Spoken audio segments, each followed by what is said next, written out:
do outro lado, né? O contribuinte acaba tendo que pagar. E a gente sabe que no Brasil a carga tributária ela reincide muito mais sobre a classe média. Quem paga imposto no Brasil mesmo, pra valer, é a classe média. Ah, mas rico também paga imposto? Claro que rico paga imposto. Só que proporcionalmente quem paga muito mais é a classe média. E os mais pobres? Os mais pobres estão no auxílio, estão recebendo benefício, né? Claro que existe uma boa parcela da população mais pobre que é produtiva, tá? Eu não tô generalizando aqui. Ou melhor, eu estou generalizando, né? Pra gente entender a lógica de pirâmide que o Brasil se insere, né? E a gente tem várias pirâmides que sustentam essa loucura que é o Brasil. A gente tem a pirâmide previdenciária também, por exemplo, né? Quer dizer, a gente tem uma população cada vez mais idosa, né? Ou seja, a gente tem mais idosos e um menor índice de natalidade, então menos jovens e mais idosos, e são esses jovens que estão pagando a aposentadoria dos idosos hoje. Então essa conta não vai fechando. É a mesma coisa com a carga tributária. Ela incide muito mais sobre a classe média, né? Que tem que sustentar os benefícios, os auxílios da classe mais pobre, né? E a classe mais rica, proporcionalmente, paga muito menos imposto. Por quê? Porque o governo fica com essa loucura de ficar aumentando o imposto sobre o consumo e cortando o imposto de renda. E por que isso é uma loucura? Ah, vocês não são a favor do corte de impostos? Não, nós somos a favor do corte de impostos de uma forma inteligente, de uma forma responsável, não de uma forma burra, né? O Haddad fala, porque eu cortei impostos. Cortou, é verdade, ele cortou. Agora a faixa de isenção de imposto de renda é para quem recebe até 5 mil reais por mês. Só que na prática isso é terrível. Os países mais ricos do mundo, como que eles fazem, né? Os mais produtivos, os mais ricos e tal. Eles têm uma baixa carga tributária sobre o consumo e uma alta carga tributária sobre o imposto de renda. Só que no Brasil a gente faz ao contrário, né? O Brasil a gente tem uma altíssima carga do imposto sobre o consumo e uma baixa tributação sobre a renda. Por que isso é ruim? Porque o produto no consumo, né, a tributação do produto, melhor dizendo, a tributação sobre o produto, ela não vai olhar para quem tá comprando, se é mais pobre, se é mais rico. Não, é uma tributação, ó. Se, sei lá, esse celular aqui, ele tem 30% de imposto, né, para você comprar, não importa quanto você tem de renda, quanto você tem no banco, você vai pagar os 30% de imposto. Logo, o cara que é muito rico, esses 30% nesse celular não vai representar nada. Mas o cara que é mais pobre representa uma grande fatia daquilo que ele recebe do orçamento dele, né? Então, naturalmente, não faz sentido nenhum a gente tributar mais o consumo do que a renda, porque na prática é fazer o pobre proporcionalmente pagar mais imposto do que o rico, certo? Nossa, eu fiz uma digressão tão grande aqui que eu esqueci por que eu tava falando tudo isso. A gente tava falando de conta de luz e tal. Com imposto. De novo, vocês acham que quem que vai sofrer mais com isso?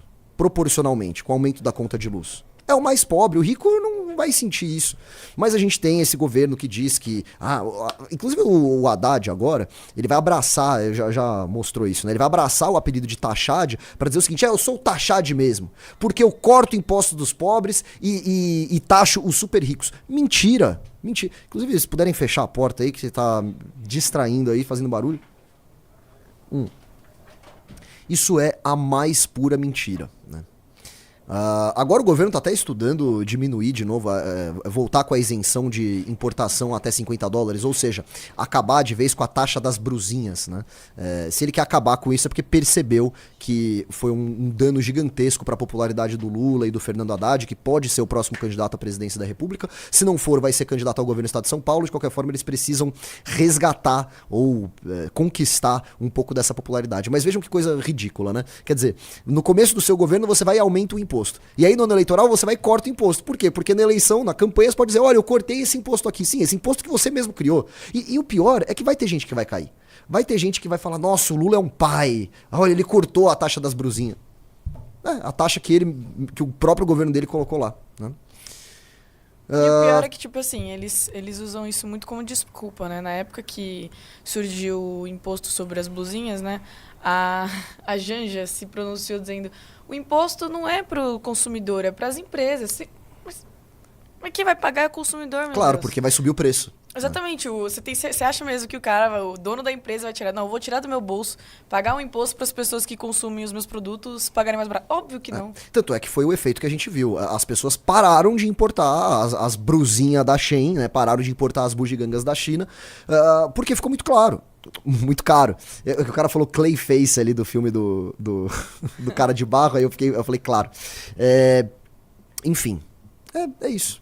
E o pobre e a classe média, sobretudo, segue pagando mais imposto, segue tendo a sua renda cortada aí, né? Uma dificuldade tremenda que o brasileiro enfrenta. E enquanto isso, o Lula gasta 812 mil reais em hotel de luxo na Alemanha. Claro, o nosso Lulão, né? Ele gosta de coisa boa, ele gosta de coisa fina. O Lula, ele gosta de beber uísque japonês, tá? Não é qualquer coisa, não. Os melhores whiskies que tem, né? Vem lá do Japão, né? São whiskies excelentes, dizem, porque eu mesmo nunca experimentei. Né? Eu gosto de whisky, mas nunca tive essa oportunidade. Mas dizem que os melhores vêm do Japão. O Lula gosta. Sempre gostou de coisa fina, né? Sempre recebeu presentes caros e tudo mais. É claro que esses 812 mil reais, eles não representam nada, né, frente ao orçamento brasileiro. Né? Se o Lula não tivesse gastado isso, tivesse gastado R$0, não ia fazer a menor diferença pro orçamento. A gente sabe muito bem disso. Mas vejam a mensagem que isso passa, né? Quer dizer, gastar quase R$1 milhão pra eu ficar num hotel de luxo na Alemanha, enquanto o povo tá aqui se ferrando, é um baita tapa na cara da população, né? Mas enfim, vamos pra próxima aí, que essa aí é bobagem. E aí, para aumentar a desgraça, olha só. CCJ da Câmara aprova propostas que acabam com a escala 6x1. O que acontece agora? Sabe o que é interessante? Sabe quem ajudou essa PEC a passar? O PL. Os deputados da oposição. Aquela que era dita como a maior oposição que esse Brasil já viu. Né? Eles prometeram isso quando foram eleitos e tal. É aquela frase, né? Se você acha o Congresso ruim, espera a próxima eleição, porque sempre piora, cara. É impressionante. A gente assistia... Eu já vou falar da escala 6x1, só vou fazer uma pequena digressão aqui, porque eu lembro, cara, quando a gente via CQC... Acho que você nunca viu CQC, né, Elô? CQC, não. Você sabe o que é o CQC? Não sei. Nunca ouviu falar? Nunca ouvi falar CQC. Ó, o Aloysio tá levantando o braço aqui falando que assistia ferrenhamente, né, cara? Não faço a menor ideia. Era maravilhoso. Era um programa, ele até era meio de esquerda, assim, era meio lulista, né? Mas ele tinha algumas matérias que eram muito boas. O CQC, ele era um programa que passava na Rede TV, é isso não? Bandeirantes? Que canal que era, Aloysio? CQC? Era Band. Era Band? Então, era um programa que passava na Band, e aí você tinha... Tem várias pessoas que se firmaram na comédia e tal, né? Você tem Danilo Gentili, o Rafinha Bastos ganhou projeção nacional lá, o Oscar Filho, o Marcelo Taz já era famoso, né? Mas ficou ainda mais famoso no CQC, que ele era o apresentador principal ali, ele ficava no centro da bancada. E o CQC, ele gostava muito de pressionar os políticos. Então, eles iam até Brasília, né? O Rafinha Bastos, o Danilo Gentili faziam muito isso. Iam até Brasília pra entrevistar os políticos e muitas vezes constrangê-los, né? Pra mostrar a péssima qualidade do político brasileiro. Então, às vezes eles chegavam com, sei lá, um mapa do Brasil e falavam assim, aponta Rondônia aqui no mapa. E o cara não sabia apontar, né? Faziam perguntas das mais básicas possíveis sobre, sei lá, um projeto que estava sendo votado e o político não sabia o que estava acontecendo, né? Então ele escancarava essa realidade. E a gente assistia aquilo com muito espanto, falando assim, meu Deus, olha o nível, né, dos políticos brasileiros, que terrível. Só que eu olho pro Congresso hoje e eu percebo que ficou muito pior. Na verdade, ficou pior em 2018, né, com aquele monte de estrume bolsonarista que passou, né, e ficou ainda pior a partir de 2022. E eu tenho certeza que a partir dessa eleição vai ficar pior ainda, né? São políticos terríveis. E aí a gente tem hoje essa grande oposição ao PT que vota de acordo com o PT. Primeiro, porque são covardes. Né? Você pega a questão da escala 6x1, eu acho que a audiência dessa live aqui, que é uma audiência muito qualificada, já sabe muito bem que a PEC da escala 6x1 ela é uma irresponsabilidade, porque você não pode simplesmente acabar com um problema do Brasil, e não se enganem, a escala 6x1 é um problema, e é um problema que tem que ser combatido, mas da forma certa. Você não pode pegar esse problema e falar assim, a partir de uma canetada aqui, a partir de um projeto de lei ou uma PEC que tem apenas um artigo que basicamente fala, olha, agora não pode mais escala 6x1, pronto, tá resolvido o problema. Não é assim que funciona.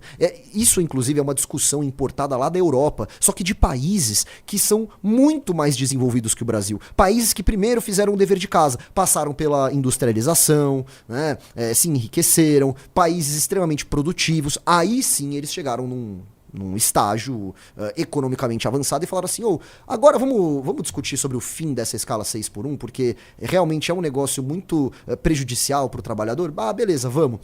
Se foi irresponsável ou não lá, eu não sei, mas eu entendo que eles estão numa posição muito diferente do Brasil. Só que o Brasil, ele quer fazer o quê? O Brasil quer ser Europa, só que sem fazer o dever de casa. A gente quer continuar sendo a República das Bananas, né? A gente quer continuar sendo esse bananil, esse excesso de auxílio, medidas irresponsáveis, esse lamaçal fiscal que é o Brasil, e importar discussões que vêm lá da União Europeia, né?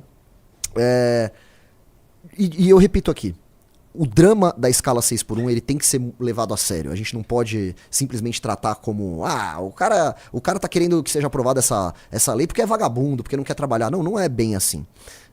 Escala 6x1, geralmente, são pessoas que trabalham, né, são pessoas mais pobres, para começo de conversa, né, pessoas mais pobres que não recebem muito bem, né, não têm um bom salário, muitas vezes moram muito longe do trabalho delas, então além do cara ter que trabalhar nessa escala 6x1, onde ele trabalha 6 dias e descansa apenas um, o cara ainda tem que pegar uma condução, um transporte público que geralmente é de má qualidade. Se pegar aqui em São Paulo, o transporte até tem uma boa qualidade, né, mas extremamente lotado, um trânsito infernal, onde muitas vezes esse cara leva 2, 3 horas pra chegar no trabalho, mais 2, 3 horas pra voltar pra casa. Imagina você passar 4, 5, 6 horas por dia num ônibus ou no metrô.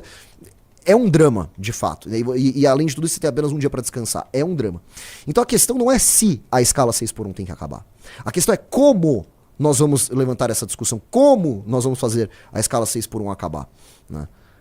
Porque, veja, é muito fácil, e é o caminho fácil, você aprovar um projeto de lei desse, populista, em ano eleitoral, às pressas, sem nenhum tipo de estudo de impacto financeiro. Porque até agora, eu não vi ninguém apresentar, nenhum deputado. A própria Erika Hilton, inclusive, ela já foi questionada sobre isso. Perguntaram pra ela, você promoveu algum estudo pra entender o impacto caso essa PEC seja aprovada, o que vai acontecer com a economia brasileira? Sabe o que ela respondeu?